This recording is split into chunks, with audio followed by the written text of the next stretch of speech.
Well, howdy there, Internet people. It's Belle again. So today, we're going to talk about Trump losing more than 96% of district court cases in May. Analysis from political science professors at Stanford and Harvard shows that the Trump administration is on an amazing losing streak in federal district courts. The streak of losses has been ongoing for a while, and it's been noted in the media, on social media, and by politicians. But the data kind of hits at the heart of many of the narratives that have been crafted and circulated.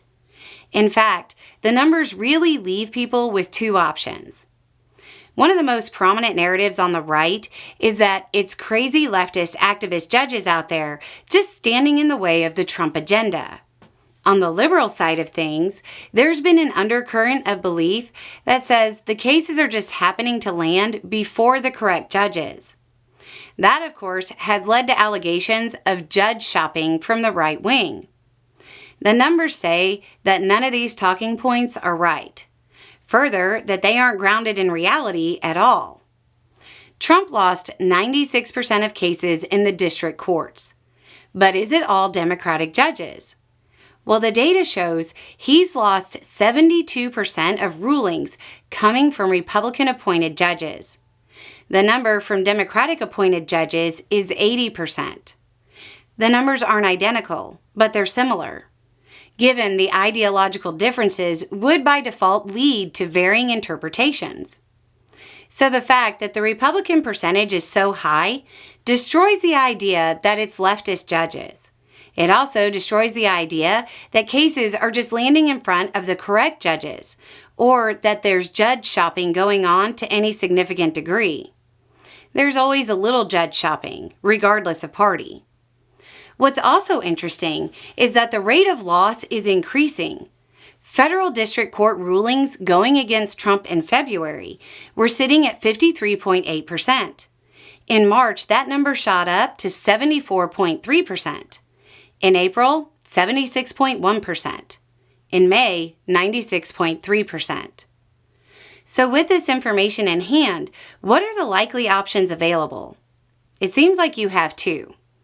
Either A, there is a massive organized effort spanning judges appointed by Reagan, Bush, Clinton, Bush Jr., Obama, Biden, and Trump himself to undermine the Trump agenda.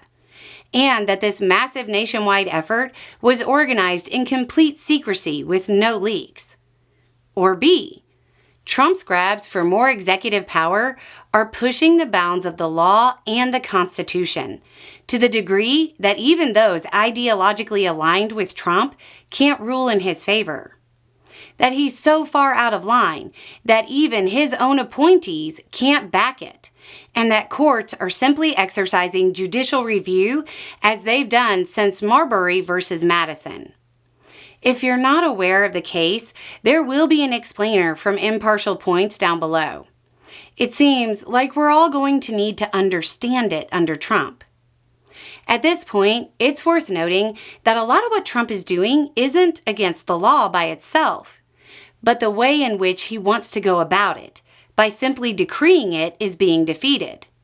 For an easy-to-understand example, the Trump administration firing tons of people in the way that he has run into a lot of resistance in the courts. However, if he had the Republican majorities in the House and the Senate pass legislation over the cuts, it would be perfectly within the Constitution. You might want to ask why that isn't the route he's going. It seems like either maybe he doesn't understand the constitutional role of the president, or he believes that congressional Republicans won't support a policy that many believe is causing deep damage to the United States. In a bit of poetic justice, there's a lot of speculation that says a contributing factor to Trump losing so much so quickly is that many of the government attorneys who could have at least delayed the losses were let go by the administration. The talking points about Trump losing in court so much are flatly rejected by the numbers, almost as quickly as Republican judges are rejecting his arguments. Anyway, it's just a thought. Y'all have a good day.